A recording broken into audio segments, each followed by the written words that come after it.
So look, yeah, Tim, selection issues, always a bit of a problem with England coming into major tournament. What's the burning issue for you as we head into this World Cup? I think it's a 10 position. I think that's the one everyone wants to talk about. I think it's around the press. You pick up the papers. Is it going to be Jude Bellingham?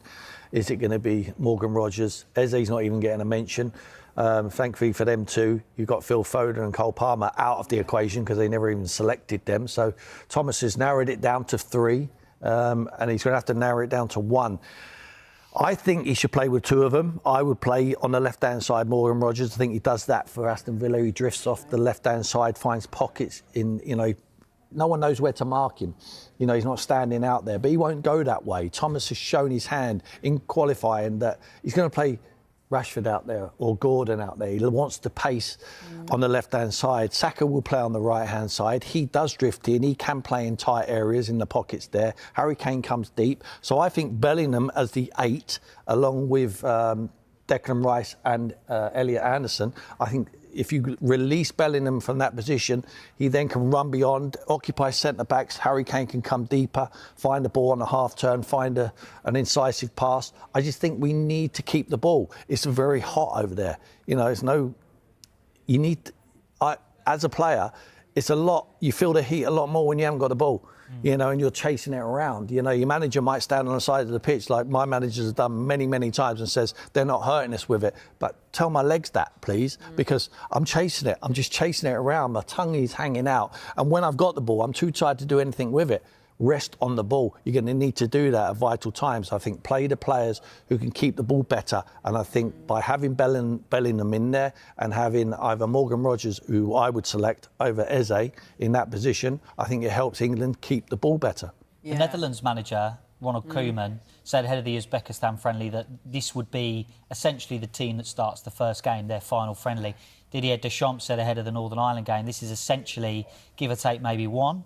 The team that's going to start the first game. If you're Thomas Tuchel, the team against Costa Rica, do you pick the team you're going to pick against Croatia, or are they 2 different opponents, 2 different types of games, and you give yourself wiggle room, or is this the one where you need to nail down relationships in that final friendly? Absolutely. Cohesion amongst the group, relationships, connections, the 2 centre-backs especially is a very important position. Midfield can change around because there's more rotation in there, but I think the relationship between fullbacks and wide players is really important, when they're going to come off the line, when the fullbacks are going to go on. And Harry Kane will want to know who the 10's going to be, who's going to be closest to him, who can he relate to. Is it going to be the Bellingham who's going to run beyond and occupy? So them sort of relationships you need to nail down, and we're running out of time. I think they're going to play a behind-closed-door friendly, which is going to be a stop-start one to help them with set pieces. And I played them games myself. I actually, as a manager, I've used them on a Thursday afternoon. You use your own squad to do them. They're bringing in a team from the outside to be able to do that at their training complex. I think it's a good idea. I think it's very, very important, because they would have set-piece routines and they need to work on them.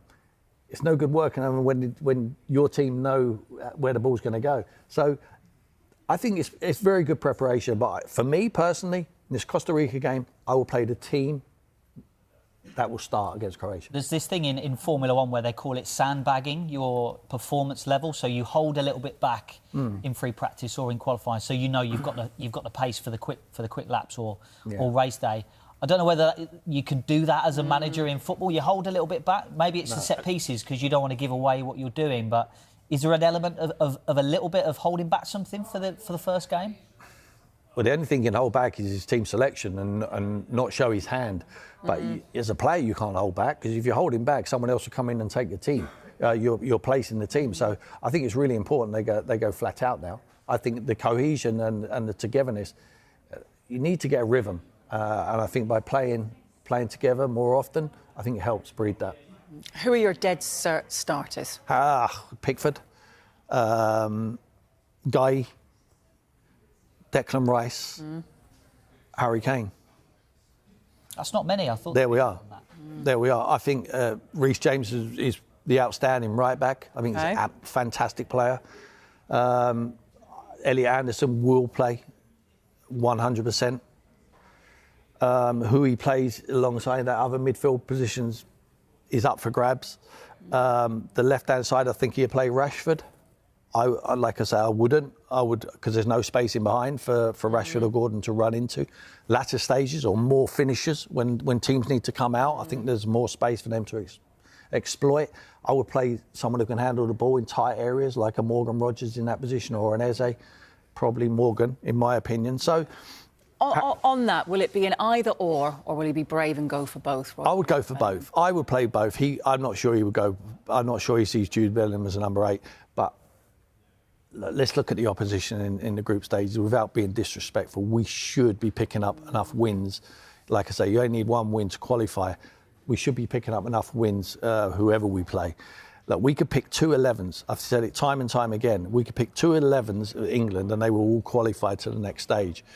Now, to actually progress deep into the tournament, whatever 11 I've picked, it's the one with Harry Kane in, which has got an opportunity to win it. Yeah. Without Harry Kane, 0 chance England can win the World Cup. Wow, OK.